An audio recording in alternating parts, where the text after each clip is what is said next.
Kiray Celis, is that you? Grabe! Ako lang to. Wow.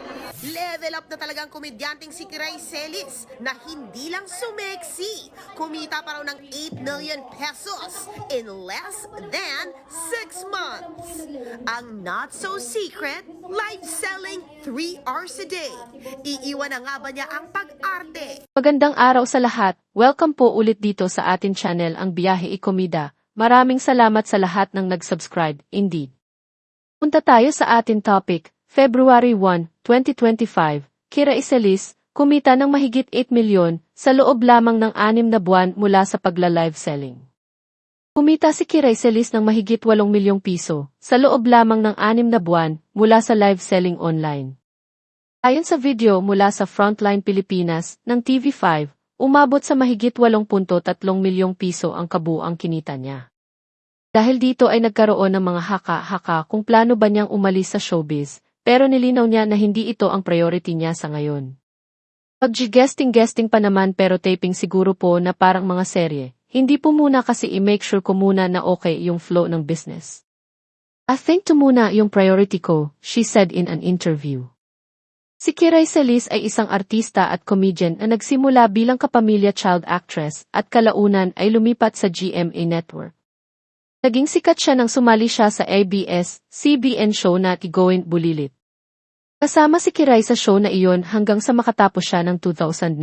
Later on, naging big star si Kiray sa social media at patuloy na lumalabas sa TV at pelikula. Sa naunang report ng Kami, kamakailan, nag-flex si Kiray sa kanyang social media account ng larawan nila ng boyfriend niyang si Stefan Estopia na nakasuot ng outfits ng mga deboto ng Black Nazarene. Sa kanyang post, ipinahiwatig ng actress-comedian na sila rin ay dumadalo sa taunang traslasyon.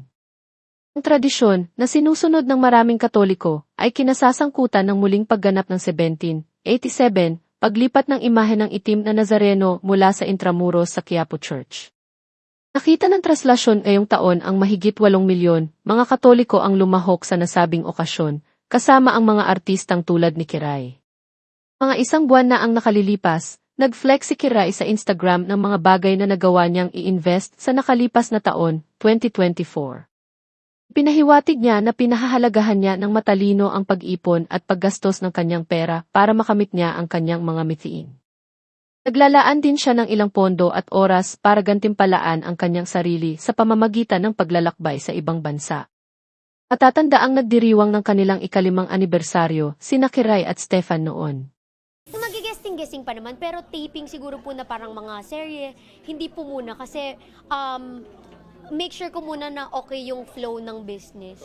Oo, priority. I think ito muna yung priority ko. Kaya sabi ko last time, yung pagtatrabaho ko as artista, para sa pila mama yun, live seller ka na, hindi ka na artista, siguro wala kang work. Ang daming ganun. Ang dami parang, hindi na siya artista kasi wala na siyang work. Kasi, nagtitinda na lang siya. Pero hindi niyo po alam yung nabibigay po ng live selling sa akin.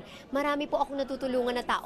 At yan ang ating latest showbiz chika update for today. Huwag kalimutan mag-subscribe. Click the notification bell for more showbiz chika updates.